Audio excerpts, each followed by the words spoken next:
Ambrosius Nababan pada Selasa malam ditangkap oleh penyidik Siber Barreskrim Polri.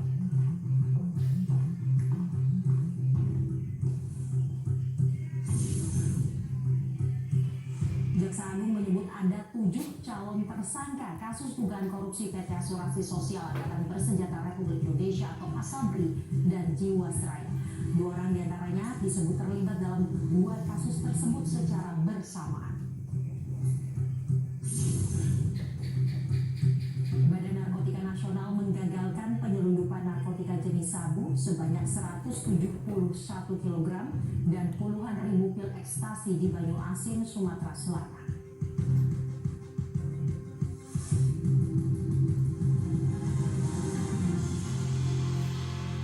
Setelah ditetapkan sebagai tersangka kasus rasisme, Ambrosius Nababan pada Selasa malam ditangkap oleh penyidik Siber Barreskrim Polri. Penangkapan tersebut dilakukan terkait kasus dugaan tindakan rasisme oleh Ambrosius Nababan terhadap mantan Komisioner Komnas HAM Natalius Pigai.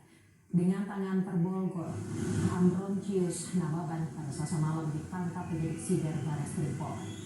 Dikawal oleh pihak kepolisian, Ambrosius Nababan langsung dibawa masuk ke gedung Barreskrim. Penangkapan tersebut dilakukan dalam kasus ujaran rasisme terhadap mantan Komisioner Komnas HAM Natalius Pigai. Sebelumnya pada Senin kemarin, Ambrosius sudah menjalani pemeriksaan di Barreskrim Polri. Ambrosius Nababan tersangkut masalah hukum karena tindakan rasisme terhadap mantan Komisioner Komnas HAM Natalius Pigai. Kemudian setelah dilakukan gelar perkara, kesimpulan daripada gelar perkara adalah menaikkan status atas nama AN menjadi tersangka. Kemudian tadi setelah status dinaikkan menjadi tersangka, tadi sore penyidik Siber Barreskrim Polri menjemput yang bersangkutan, dan sekitar tadi jam 18.30 yang bersangkutan dibawa ke Barreskrim Polri, dan saat ini jam 19.40 waktu sebagian barat sudah sampai di Barreskrim Polri. Selanjutnya penyidik akan melakukan pemeriksaan kepada tersangka AN sebagai tersangka dalam pemeriksaan, dan nanti kita tunggu setelah nanti selesai diperiksa nanti penyidik apa yang dilakukan gitu. Mengenai masalah penahanan itu adalah wewenang penyidik dan subjektivitas penyidik di sana. Sebelumnya saat diperiksa oleh Barreskrim pada Senin kemarin, Ambrosius Nababan mengatakan bahwa tidak berniat menghina dan bermaksud rasis dan hanya mengkritisi. Sebenarnya postingan itu hanya untuk pribadi saya dan pribadi Natalius Pigai, tapi sekarang sudah mulai berkembang jadi seakan-akan saya melakukan perbuatan rasis gitu, atau sebenarnya nggak ada, saya bukan rasis. Karena saya juga sebagai diangkat oleh warga Papua, saya juga sebagai anak Papua gitulah, jadi tidak akan mungkin saya melakukan rasis kepada suku Papua, apalagi ke Natalius Pigai. Tapi saya harus hadapi proses hukum ini supaya masyarakat di Papua juga mengerti, paham bahwa memang proses hukum lah yang sebaiknya kita tempuh. Kita ke kasus lain, pemirsa. Kawanan begal sadis yang sering beraksi di kawasan Sunter dibekuk oleh anggota unit Reskrim Polsek Tanjung Priuk, Jakarta Utara. Dari tangan ketiga pelaku, polisi mengamankan sejumlah senjata tajam dan 2 buah sepeda motor hasil rampasan. Setelah melakukan aksi puluhan kali, akhirnya komplotan begal sadis yang kerap beraksi di kawasan Sunter Tanjung Priuk, Jakarta Utara dibekuk unit Reskrim Polsek Tanjung Priuk, Jakarta Utara. Modus para pelaku ini mencegat korbannya saat melintas di Jalan Haji Amsir, Sunter, Jakarta Utara. Para pelaku mepet dan menyuruh korban untuk berhenti karena karena dianggap mengganggu ketertiban umum lantaran suara knalpot yang bising. Usai korban berhenti dan turun dari motornya untuk meminta maaf, pelaku justru mengeluarkan senjata tajam dan mengancam korban agar menyerahkan barang-barang berharga dan sepeda motor yang dikendarai oleh korban. Bahkan, komplotan begal sadis ini tidak segan-segan untuk melukai korbannya jika korban melakukan perlawanan saat beraksi. Dari 5 orang, polisi berhasil menangkap 3 orang, yaitu tersangka AS, L, dan IA, sedangkan AB dan C masih berstatus buron dan masuk dalam daftar pencarian orang. Yang pun mengganggu ketertiban dan sebagainya. Nah, akhirnya korban dihentikan. Setelah korban berhenti, korban bisa minta maaf, tetapi apa yang terjadi ternyata korban justru ditodong. Dia dengan menggunakan senjata tajam, sepeda motornya dibawa kabur dan handphonenya juga diambil. Para pelaku ini melanggar pasal 365 KUHP ayat 2 dengan ancaman hukuman paling lama 12 tahun penjara. 3 bulan diburu oleh polisi. Pelaku utama aksi penjamretan terhadap seorang kolonel TNI yang tengah bersepeda di Jalan Medan Merdeka Barat, Jakarta Pusat akhirnya berhasil diringkus. Pelaku terpaksa ditembak oleh petugas karena berusaha melawan saat akan dibekuk.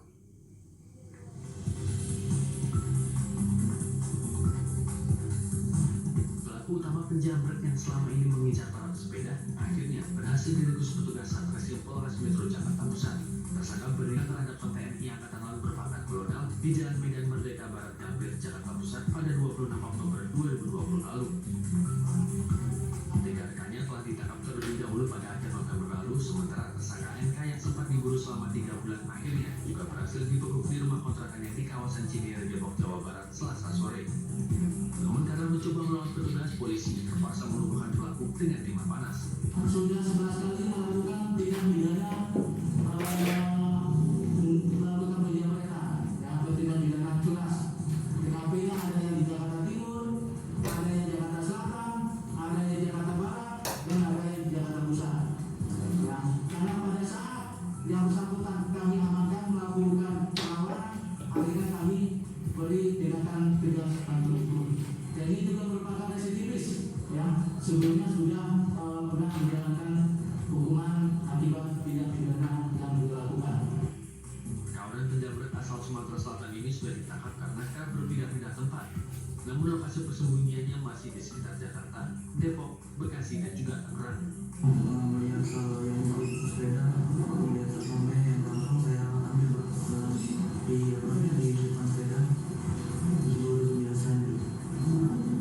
Setelah ketahuan pada saat ketangkep, kemudian pada saat salah satu korbannya kolonel dari Angkatan Laut, apa yang kamu lakukan? Saya merasa takut, saya kesini. Dari itu saya tahu Pak, kenapa waktu ya? Karena yang sepeda banyak. Saat kejadian, korban kehilangan telepon genggam dan mengalami luka di bagian wajah dan lengan karena terjatuh dari sepeda. Atas perbuatannya, pelaku terancam hukuman 7 tahun penjara. Dari Jakarta Pusat, Rizky Nur Muhammad, Metro TV. Polisi menangkap 3 tersangka pemalsu surat keterangan hasil rapid test antigen di Kota Waringin Timur, Sampit, Kalimantan Tengah. Polisi juga menyita sejumlah barang bukti seperti printer, surat rapid test palsu, dan stempel. Tertangkapnya ketiga tersangka bermula saat tersangka berinisial MM bersama dengan istrinya hendak berangkat ke Surabaya melalui Bandara Haji Hasan Sampit. Saat melakukan validasi surat keterangan rapid test antigen, petugas kantor kesehatan pelabuhan atau KKP menemukan ada kejanggalan terhadap surat tersebut sehingga petugas KKP melaporkan ke Satreskrim Polres Kota Waringin Timur. Polisi pun menangkap MM dan istrinya. Setelah dilakukan pengembangan, ternyata MM memalsukan surat hasil rapid test ini bersama dengan kedua temannya berinisial SY dan MAK.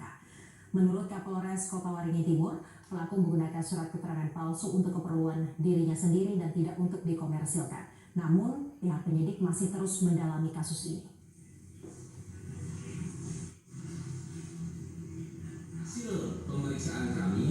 Hasil pemeriksaan kami sementara belum didapat bukti-bukti mengarah apakah mereka mengadakan jual beli terhadap surat yang diduga palsu ini. Namun tidak menutup kemungkinan karena proses masih berjalan.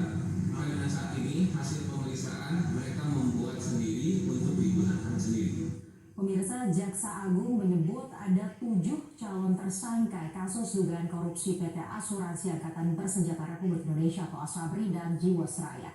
2 orang diantaranya disebut terlibat dalam 2 kasus tersebut secara bersamaan. Hal ini dinyatakan oleh Jaksa Agung Sanitiar Burhanuddin pada saat rapat kerja dengan Komisi 3 DPR RI. Burhanuddin mengatakan dari 7 calon tersangka yang sudah dikantongi oleh Kejaksaan, 2 orang merupakan oknum yang sama dalam kasus Jiwasraya dan Asabri. Selain itu, pihaknya juga telah menyita aset senilai 18 triliun rupiah dari para tersangka.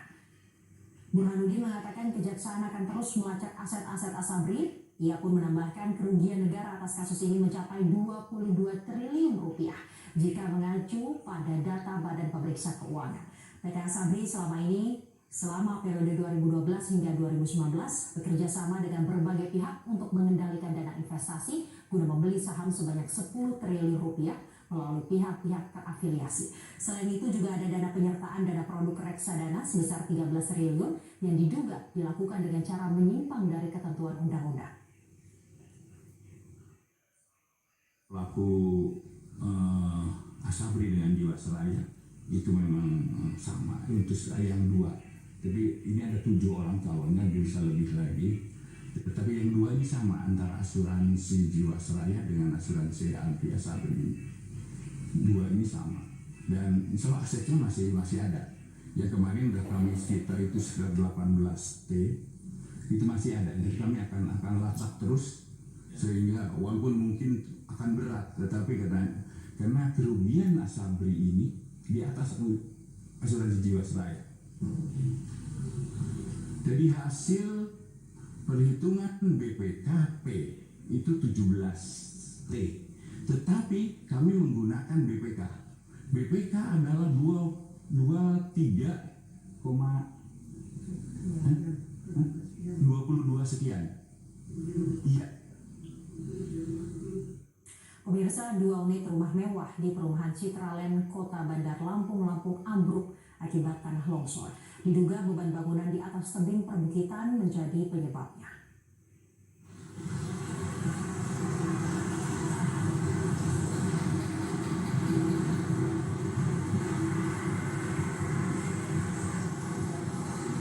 Inilah detik-detik ambruknya 2 rumah mewah di perumahan Citraland, Bandar Lampung yang beredar di media sosial. 2 rumah yang ambruk ini berada di atas bukit tepi jurang. Di sebelah 2 rumah yang ambruk berdiri bangunan yang tengah dalam tahap penyelesaian.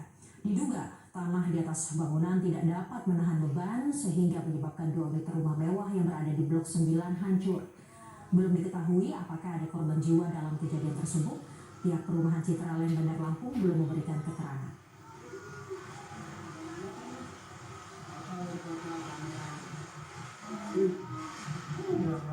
Sepuluh pekerja tambang tradisional di Desa Mentawakan Mulia, Tanah Bumbu, Kalimantan Selatan terperangkap dalam lubang galian yang longsor setelah terjadi hujan lebat.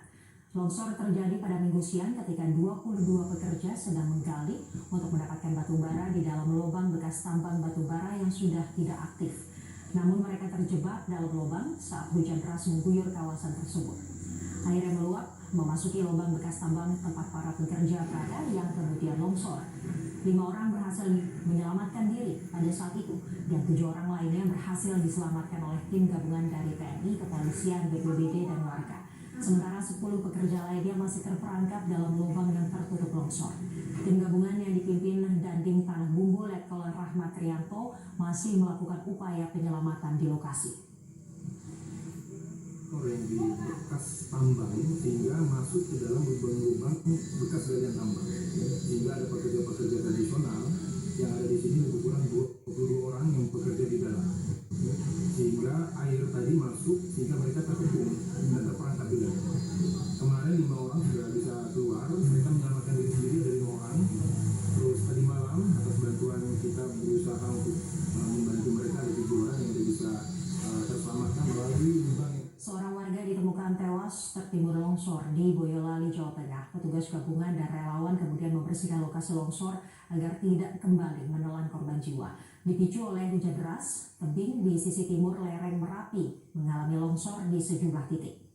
Peristiwa longsor terjadi di Desa Celuntang, Kecamatan Musuk, Boyolali, Jawa. 1 orang tewas akibat tertimbun longsor. Korban merupakan perempuan berusia 60 tahun yang sedang berteduh di sebuah gubuk bersama dengan suaminya karena hujan. Tebing yang berada di atas gubuk tiba-tiba longsor dan korban tidak sempat melarikan diri. Sehari setelah kejadian, warga dibantu oleh relawan dan petugas TNI Polri bergotong royong membersihkan longsoran tebing. Selain menyebabkan korban jiwa, longsoran tebing juga mengakibatkan terputusnya akses jalan antar desa.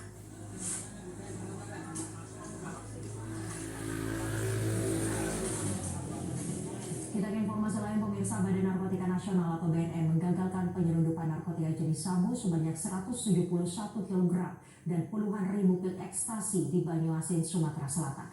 Petugas BNN juga menangkap 3 orang tersangka. Ketiga tersangka tersebut berupaya untuk menyelundupkan narkotika dengan menggunakan perahu kayu. Menurut Deputi Pemberantasan BNN Irjen Pol Armande Kari, narkoba dibawa melalui transportasi laut dengan menggunakan perahu cepat dan dijemput dengan kapal kayu atau dikenal dengan metode ship to ship. Diduga kuat, narkotika berasal dari Malaysia dan para pelaku merupakan anggota sindikat narkotika internasional. Para pelaku menyimpan puluhan kantong narkotika jenis sabu, pil ekstasi dan kapsul NPS di dalam dek perahu. Dari hasil pemeriksaan awal, salah satu tersangka DS adalah narapidana kasus narkotika yang tengah mendekam di Lapas Mata Merah, Palembang. DS diketahui sebagai pemilik narkoba dan pengendali kelompok tersebut. Guna pemeriksaan lebih lanjut, ketiga tersangka beserta barang bukti dibawa ke kantor BNN Pusat, Jakarta.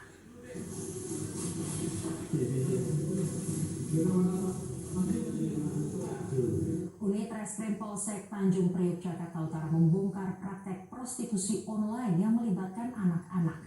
Polisi menangkap R, seorang muncikari di salah satu hotel di kawasan Sunterjaya, Jakarta Utara. Bersama R, polisi juga mengamankan 4 korban perdagangan manusia yang masih berusia belia. Berdasarkan pengakuan R, dia mendapatkan bagian 1,2 juta rupiah dari masing-masing korban. Saat ini kelima orang masih menjalani pemeriksaan di Polsek Tanjung Priok. Pemeriksaan difokuskan pada cara tersangka muncikari menjerat keempat korban sehingga terlibat dalam prostitusi ini.